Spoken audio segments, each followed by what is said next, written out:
Stay with us on Sportsworld, still to come horse racing. And what a day it was at Warwick Farm yesterday.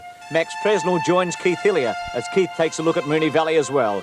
The Socceroos begin their quest for the World Cup next month. We talk to coach Eddie Thompson.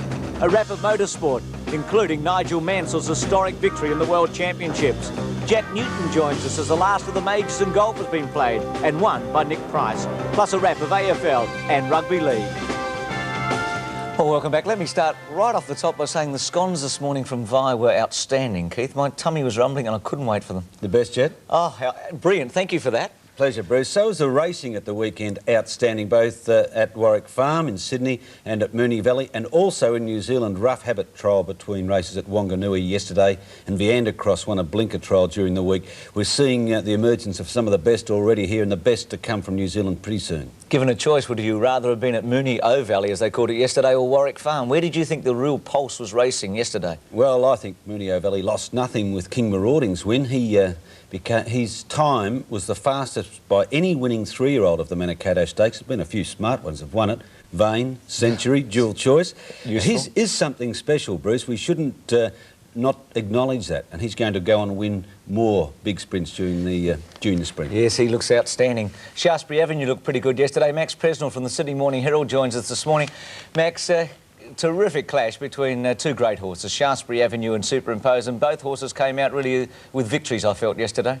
Yes, Bruce, good morning to you. I did think Warwick Farm was the place to be yesterday. Keith could have Moonee Valley yesterday. Warwick Farm was champagne racing. Shaftesbury Avenue showed, I think, a point that we've suspected for a long time. He's the best racehorse in Australia, but if he's got a great, well, if he's got anything on Superimpose, it's certainly only about a half length. The weight for age conditions of the Warwick Stakes yesterday suited Shaftesbury Avenue, made to order for Shaftesbury Avenue, were right against Superimpose, but to the end he was trying. I would like to see a return bout in the Epsom under handicap conditions, and I don't know whether the result would be the same. Gee, I'm a big fan of Shaftesbury Avenue, Max, but obviously you haven't been at Flemington for the last couple of Australian Cups. Let's All Open better loosen up. I'd like to see Let's All Open Shaftesbury Avenue flatten out with about a furlong to run at Flemington over a mile and a quarter. OK, so would I. I'd like to... So the whole point of it, Bruce, is tempo. Now, the tempo was made to order for Shaftesbury Avenue yesterday. A lot was in his favour. But the overwhelming thing is that Shaftesbury Avenue can produce that sprint at the end of a mile and a half too. Under weight for age conditions, I'd be backing Shaftesbury Avenue to beat Let's All Open. Well, he hasn't won further than 2,000. I love the horse, don't get me wrong. You'll agree with Max, of course, wouldn't you, Keith? Yes, 22.14 for the last 200 metres, and that is the point that Max is making. Yesterday, Max Shaftesbury Avenue wore stick-on shoes, glue-on shoes. He will not be allowed to do that in Victoria. Oh, well, surely he'll be allowed to do it, Keith. Victoria can't be won out on a situation like this. Glue-on shoes are allowed in Queensland, they're allowed in Western Australia. Glue-on shoes are a major factor in the Shaftesbury Avenue of yesterday. Why has Victoria got to be won out on glue-on shoes? Very parochial this morning, Max. Just don't ever forget where the main event's played at this spring. No, I will concede that. The main event every spring is the Melbourne Cup. There's no doubt about that. That's a fact. But the fact is, too, that Shaftesbury Avenue is a better horse with glue-on shoes. So why won't the VRC allow him to wear them? Max, you're not going to get an argument with me over that one. Let's go to the track yesterday and see this great horse win against another great horse, Two Chestnuts. At the 1,000 metres mark, Dom Star led about a half on Shaftesbury Avenue. It's a good thing he's up close to the lead with this pretty slow pace. Movil Peter travelling deep on the outside of Superimpose with Crick Score on the fence. And then Valdano followed by Pre-Record and Sade. 700 out the leader, Dom Star, by nearly a length on Shaftesbury Avenue. Movil Peter third on the outside of Superimpose. On the fence, Quick Score at the 600 mark. A gap then to Valdano followed by Sade and Pre-Record. They're going to sprint the last 500 only. Dom Star by about a head to Shaftesbury Avenue, taking closer order. Superimpose is cluttered up between horses coming around the turn. Movil Peter on his outside, followed by Quick Score. Super's into the clear now. Straightening up, and Shaftesbury Avenue has pinched a break on them. On the outside, Superimpose and Quick Score putting in a dash, followed by Dom Star and Sade. Dittman getting to work on Shaftesbury Avenue. Quick Score and Superimpose on the outside. Can't reach him. Shaftesbury Avenue holding them safely, and Shaftesbury Avenue wins the Warwick Stakes by a length or a little more than a length to Superimpose. Quick Score third, followed by Sade. He is a great horse. He's got a tremendous first-up record. His next run, we believe, Max, will be... Is it the Craigley Stakes in Melbourne on September 12th? Is that what you heard yesterday? His immediate future is in doubt because Bart Cummings, well, he was in Japan yesterday. There is a possibility, Anthony Cummings told Mick Dittman, that Shaftesbury Avenue, if weighted right, could run in the Epsom. Now, Superimpose, if weighted right, could also run in the Epsom. The AJC allow that match to escape. I'll be very, very, very surprised. The point about it too, Keith mentioned Shaftesbury came home in 22-1. That's probably the fastest last 400 metres ever run at Warwick Farm. I just wonder, I think Superimpose might have come home a shade faster, and Superimpose certainly wasn't as fit yesterday as Shaftesbury Avenue. Well, there's a lot to look forward to because if he does run in the Craigley, I know we've got this big match of the Epsom, but if he comes and runs in the Craigley, he runs against Star of the Realm. Star of the Realm, that will be fantastic. Every week from now on, Bruce, is going to be just a series of fantastic clashes. Well, did a bubble burst yesterday in the Silver Shadow, Max, or is skating every bit as good as burst, do you think, in this spring? Again, Bruce, it's tempo. It's what a horse is allowed to run, what he can run. Skating came home in, say, I think 22.5 for a last 400 metres. A brilliant burst. They went brilliant burst, that's not a pun.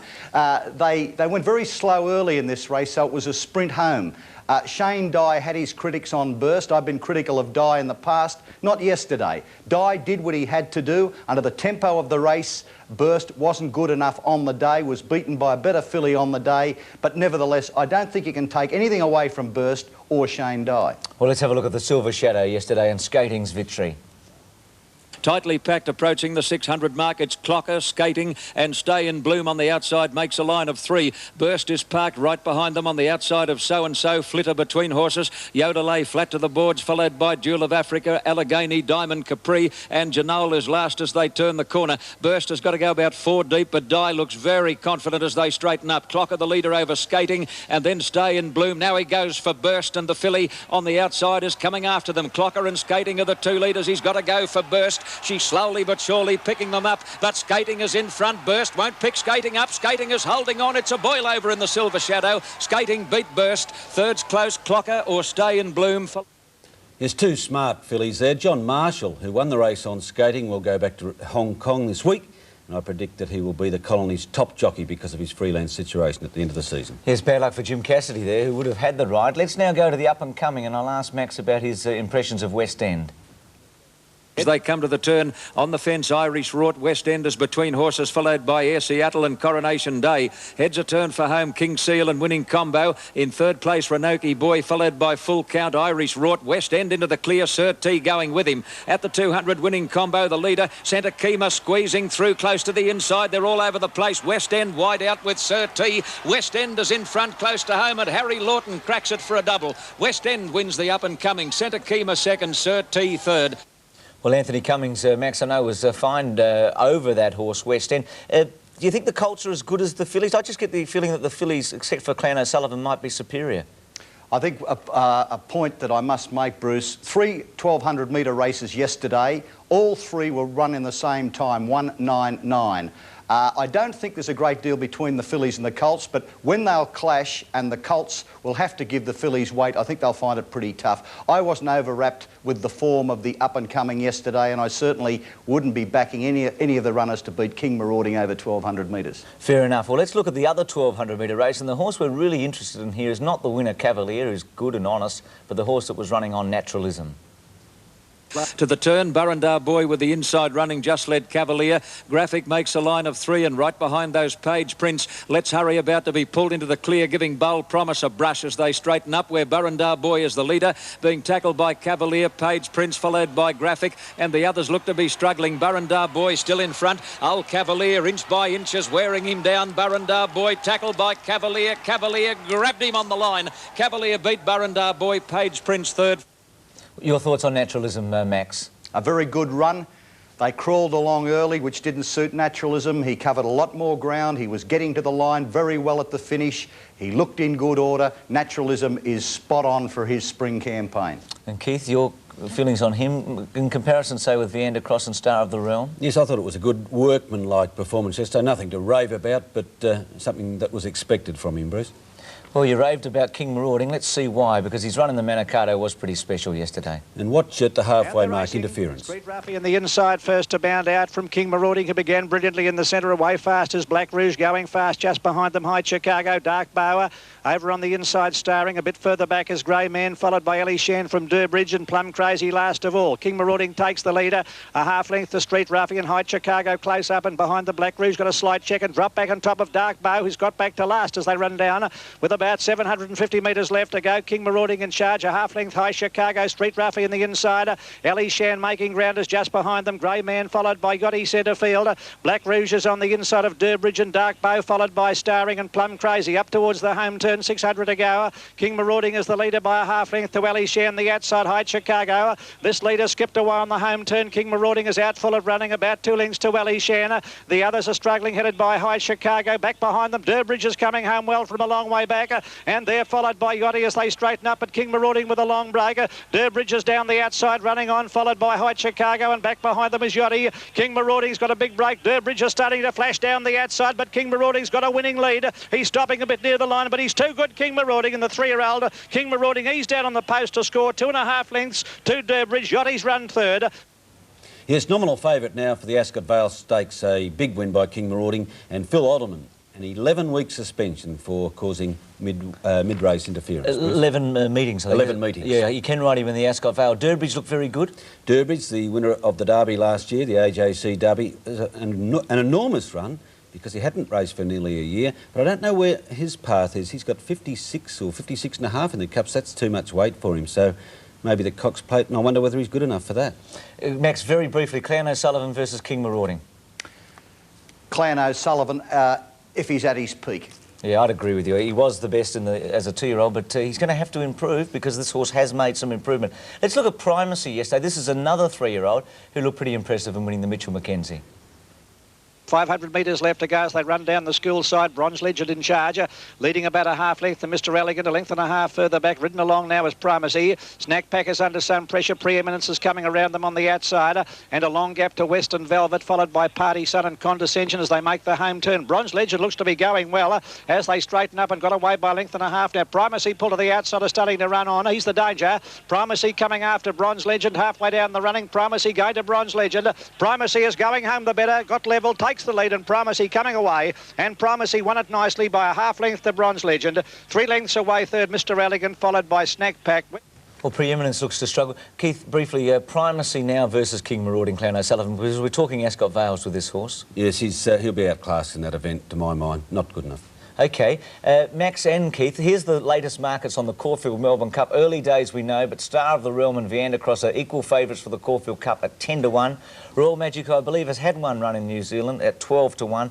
And as we go across to the Melbourne Cup, again, early days here, My Eagle Eye and Viander Cross both at 10 to 1. Max, what's coming up in Sydney this week? Oh, well, next week, this week at Rose Hill, of course, we've got the Peter Pan Stakes. You'll have another look at West End in that event. But as Keith pointed out previously, the racing from here on in is champagne racing. Is going to be outstanding in both cities, and just let's hope that you see the best of Shaftesbury Avenue in the right shoes. Yes, we really do like him. And Keith, better loosen up in the Liston this week. And Cora with a tie this week. Yes, what's happening there? From the Cora Racing Club, and Robert Fryer, the secretary, sent that they race the next major meeting on the first Tuesday in November. Not the most important meeting in Australia that day, but for Cora, it's pretty important. Send your ties in and we'll mention your major meetings. Yes, well, I'd love to be there that day, but I think I might be at Flemington with you. Keith, we'll see you next week. Look forward to that. Keith Hillier and Max Presnell joining us. Eddie Thompson after the break. The Socceroos looking ahead to the World Cup.